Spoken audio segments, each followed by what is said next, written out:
So the big question is, what do we do with our anarthas? How do we get rid of them? The bad news is, when you're on a lower level of bhakti, those anarthas are normal. When you come to a higher level, then naturally those anarthas will be overcome, dissolved, gone. So you can't just get rid of a lot of anarthas. That's the bad news. But there is good news also of how to deal with them so they don't affect you. And that's what we're going to talk about.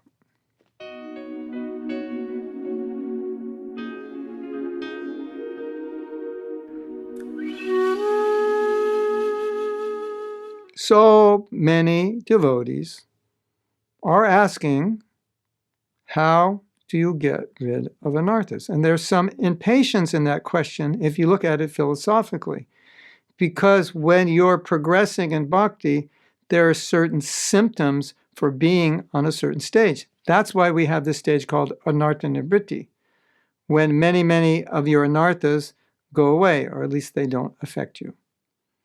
And then there's nishta. Why does nishta, which is the stage of steadiness, come after anartha nivriti? Because it's the anarthas that cause unsteadiness.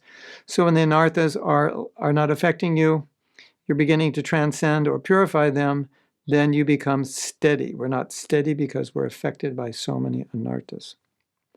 But the problem is, as you progress in devotional service, more and more anarthas will be given up.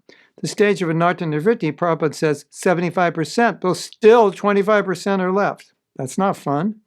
That's a challenge. That's difficult.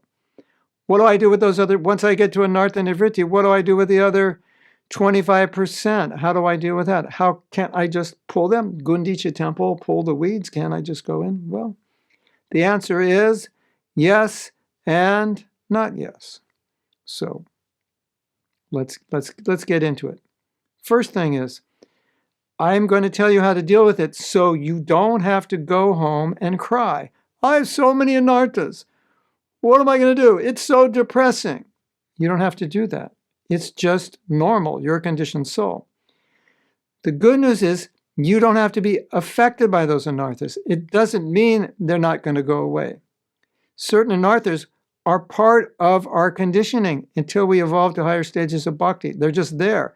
But the good news is we don't have to act on them. So that's why you don't have to lament that you have so many anarthas.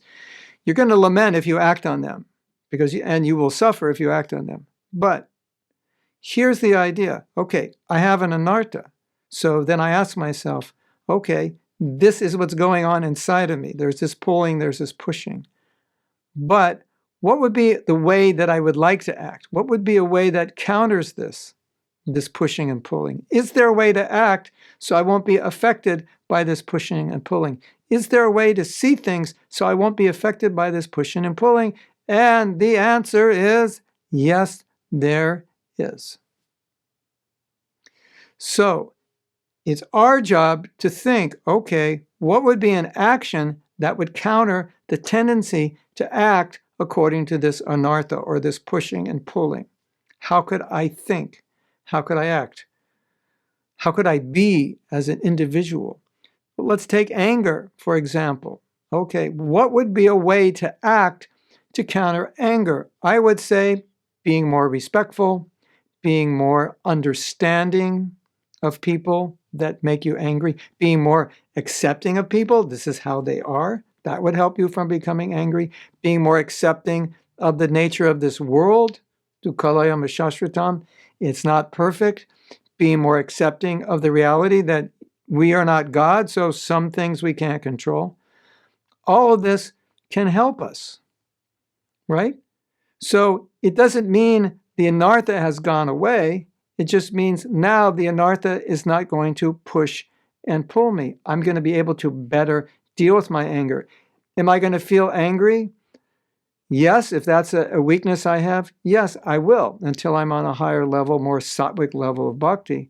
But do I have to act on it? No, because I can act against it. I can act opposite. When I start to become angry, about to put somebody down, then I have already decided, no, I'm going to be respectful. I'm going to be kind. I'm going to be understanding. And then that's how I act. And that action counteracts it. So that's the good news about the narthas.